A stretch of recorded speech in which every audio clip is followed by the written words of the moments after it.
Assalamualaikum warahmatullahi wabarakatuh. Innal hamdalillah nahmaduhu wa nasta'inuhu wa nastahdihi wa nastaghfiruh wa natubu ilaihi wa natawakkalu alaihi wa na'udzu billahi min shururi anfusina wa min sayyiati a'malina. Man yahdihillahu fahuwal muhtadi wa man yudlil falan tajida lahu waliyyan murshida. Asyhadu an la ilaha illallah wahdahu la syarika lah wa anna sayyidana Muhammadan abduhu wa rasuluh wa safiyuhu min khalqihi wa habibuh. Ballagha ar-risalah wa adda al-amanah wa nasaha al-ummah wa kashafa al-ghummah wa jahada fillahi haqqa jihadihi hatta atahu al-yaqin. Allahumma salli ala sayyidina Muhammad wa ala alihi wa sahbihi wa barik wa sallim. Amma ba'd. Muslimin muslimat, sahabat pendengar ikiman rahmati Allah, marilah sama-sama kita rafa'kan kesyukuran kehadrat Allah di atas segala nikmat yang Allah Ta'ala kurniakan kepada kita, terutamanya nikmat iman dan Islam. Dan marilah sama-sama kita bersyukur dengan mentaati segala perintah Allah, melaksanakan segala suruhannya dan menjauhi segala larangannya. Mudah-mudahan Allah Subhanahu wa Ta'ala sentiasa memberikan taufik dan hidayah kepada kita, menerima segala amal ibadah kita, mengampunkan segala dosa, kesalahan dan kesilapan kita, dan mudah-mudahan Allah golongkan kita dalam kalangan hamba-hambanya yang bersyukur. Muslimin muslimat yang dirahmati Allah, kita masih lagi berada dalam ayat yang ke-54 daripada surah Al-Maidah. Allah berfirman, A'udzu billahi minasy syaithanir rajim. Ya ayyuhalladzina amanu man yartadda minkum an dinihi fasawfa ya'ti Allahu بقوم يحبهم ويحبونه أذلة على المؤمنين أعزة على الكافرين يجون لومة لائم ذلك فضل الله يؤتيه من يشاء والله واسع عليم. Yang bermaksud, wahai orang-orang yang beriman, sesiapa di antara kamu berpaling tadah dari agamanya, yakni jadi murtad, maka Allah akan mendatangkan suatu kaum yang ia kasihkan mereka dan mereka juga kasihkan dia. Mereka pula bersifat lemah lembut terhadap orang-orang yang beriman dan berlaku tegas gagah terhadap orang-orang kafir. Mereka berjuang dengan bersungguh-sungguh pada jalan Allah, dan mereka tidak takut kepada celaan orang yang mencela. Yang demikian itu adalah limpah kurnia Allah yang diberikannya kepada sesiapa yang dikehendakinya. Kerana Allah maha luas limpah kurnianya, lagi meliputi pengetahuannya. Muslimin muslimat yang dirahmati Allah Subhanahu wa Ta'ala, semalam kita telah meneliti dua sifat bagi golongan yang Allah Subhanahu wa Ta'ala jadikan mereka akan menggantikan kaum yang murtad, yang keluar daripada agama Allah Subhanahu wa Ta'ala. Yang mana Allah menyebutkan sifat yang pertama, mereka mengasihi Allah, mengasihi mereka dan mereka mengasihi Allah. Yang kedua, sifat mereka yang berlemah lembut, bersopan santun, berendah diri sesama saudara seakidah, pada masa yang sama bersikap tegas terhadap musuh-musuh Allah Subhanahu wa Ta'ala. Dan kini sifat yang ketiga, Allah berfirman, yujahiduna fi sabilillahi wa la yakhafuna lawmata laim. Bahawa maksud di antara sifat kaum tersebut juga ialah mereka berusaha sedaya upaya dan bersungguh-sungguh dalam meninggikan kalimah Allah dan memuliakan kalimah Allah Subhanahu wa Ta'ala, berusaha untuk mendapat keridaan Allah Subhanahu wa Ta'ala. Dan dalam usaha mereka, dalam jihad dan mujahadah mereka demi meninggikan kalimah yang benar itu, dan dalam mereka mencari redha Allah Subhanahu wa Ta'ala itu, mereka wala yakhafuna lawmata laim, mereka tidak bimbang dengan tindak tanduk musuh, mereka tidak bimbang dengan cercaan musuh, mereka tidak bimbang dengan penentangan daripada musuh. Kerana kebimbangan mereka dan ketakutan mereka hanyalah kepada Allah Subhanahu wa Ta'ala. Dan Allah menyebutkan di dalam ayat ini menggunakan kalimah laumah, membawa maksud sebarang bentuk cercaan, celaan, penentangan, kecaman daripada musuh tidak akan mendatangkan sebarang ketakutan kepada orang-orang yang beriman ini. Kerana mereka faham bahawa inilah harga yang perlu dibayar demi menegakkan kalimah Allah Subhanahu wa taala, demi memuliakan agama Allah Subhanahu wa taala. Dan inilah perbezaan di antara sifat orang-orang beriman dengan sifat orang-orang munafik dalam perjuangan mereka, dalam jihad dan mujahadah mereka. Orang munafik apabila keluar berjuang dalam kalangan tentera Islam, mereka sentiasa bimbang dan takut terhadap teman-teman mereka golongan Yahudi, dan mereka tidak melaksanakan apa yang mereka sewajarnya laksanakan kerana bimbang akan dikecam dan dicerca oleh kawan-kawan mereka dalam kalangan Yahudi. Adapun orang-orang beriman berjuang semata-mata.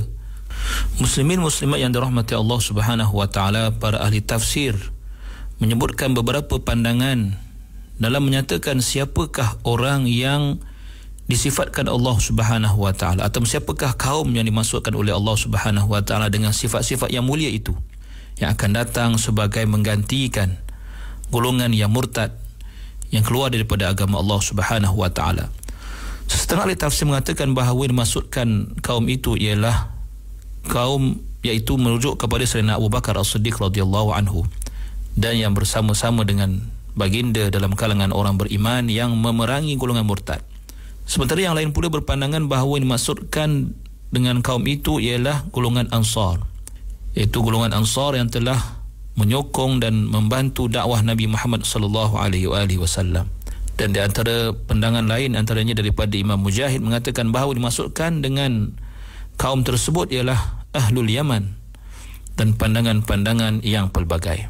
Adapun yang dimasukkan ataupun yang dijelaskan oleh sahibut tafsir Al-Wasit, iaitu Syekh Muhammad Said Tantawi, mengatakan bahawa beliau berpandangan bahawa kaum yang dimaksudkan dalam ayat tersebut tidaklah khusus ataupun tidaklah ditujukan pada masa yang tertentu, atau pada tempat yang tertentu, atau pada individu-individu tertentu, tetapi ia bersifat umum, iaitu sesiapa sahaja atau mana-mana kaum sahaja yang mempunyai kesemua sifat-sifat tersebut.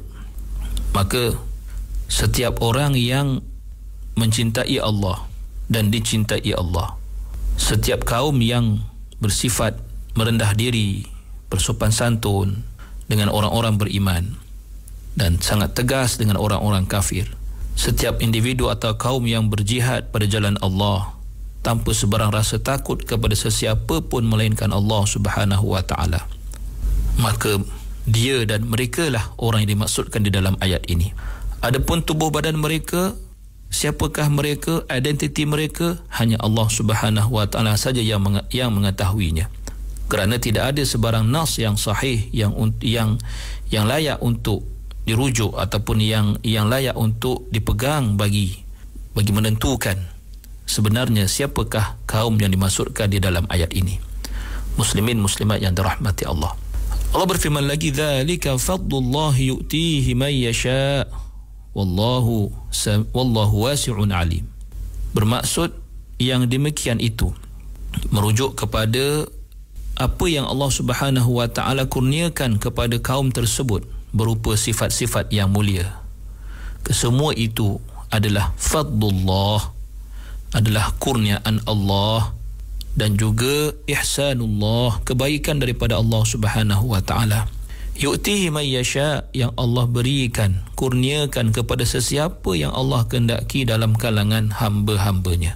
Kerana Allah Subhanahu wa taala itu wasi'un alim. Allah maha luas pemberiannya, maha luas kepemurahannya, dan segala yang Allah Subhanahu wa taala mampu kurniakan, limpahkan kepada hamba-hambanya. Alim, Allah maha mengetahui akan hal ihwal makhluknya. Tidak ada sesuatu pun yang tersembunyi atau sesiapa pun yang tersembunyi daripada Allah Subhanahu wa taala. Muslimin muslimat yang dirahmati Allah.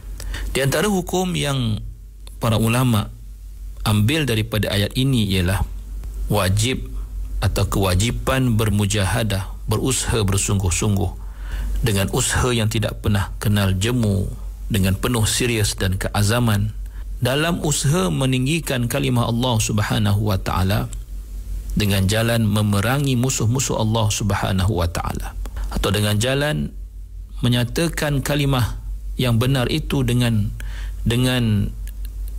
secara terang-terangan, atau dengan penuh keberanian tanpa berselindung, atau dengan cara memperjuangkan yang hak dan menumpaskan kebatilan tanpa sebarang rasa takut dan bimbang terhadap apa juga penentangan daripada musuh Allah Subhanahu wa taala. Terdapat banyak hadis Nabi sallallahu alaihi wasallam yang membawa maksud yang serupa dengan ayat yang sedang kita bicarakan ini. Di antara hadis yang berkenaan, Nabi sallallahu alaihi wasallam pernah bersabda, la yahqiranna ahadukum nafsah. Qala wa kaifa yahqiru ahaduna nafsah?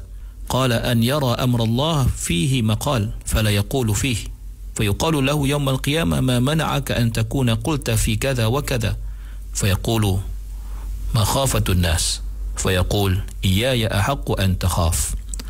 Bermaksud, janganlah seseorang kamu menghina dirinya. Ditanyakan bagaimana seorang itu menghina dirinya ya Rasulullah. Nabi SAW menjawab, apabila ia melihat sesuatu ketetapan Allah pada sesuatu perkara yang boleh ia katakan tetapi ia tidak mengatakannya, maka akan dikatakan kepadanya pada hari kiamat, apakah yang menghalangmu untuk berkata demikian tentang hal itu? Maka ia pun menjawab, makhafatun nas, kerana takut kepada manusia. Maka dikatakan oleh Allah kepadanya, aku lebih berhak untuk engkau takuti. Muslimin muslimat yang dirahmati Allah, bila kita melihat dalam ayat ini, tahulah kita bahawa sesungguhnya Allah Subhanahu wa taala telah meletakkan kualiti yang tertentu yang sewajarnya ada kepada orang-orang yang beriman. Dan lebih-lebih lagi apabila kualiti itu akan menjemput kasih sayang Allah Subhanahu wa taala. Kaum ataupun sesiapa juga pun yang mempunyai ciri-ciri yang disebutkan dalam ayat ini akan menjadi kaum yang selayaknya mendapat kasih sayang Allah Subhanahu wa taala, kerana mereka adalah golongan yang mempunyai sifat-sifat yang telah dinyatakan. Dan dalam hal ini dapatlah kita lihat bahawa sesuatu kebenaran itu mempunyai harga yang sangat mahal. Terpulang kepada kita untuk sama ada sanggup untuk membayarnya ataupun berkira-kira untuk memperjuangkannya. Maka ayat ini mengajar kita bahawa Allah Subhanahu wa taala menghendaki pada kita untuk berani memperjuangkan kalimah Allah Subhanahu wa taala, berani untuk menyatakan kebenaran yang dibawa oleh Allah dan Rasul, berani untuk menyatakan yang hak sebagai hak dan batil itu sebagai batil, dan berani untuk menanggung segala risiko dalam perjuangan itu.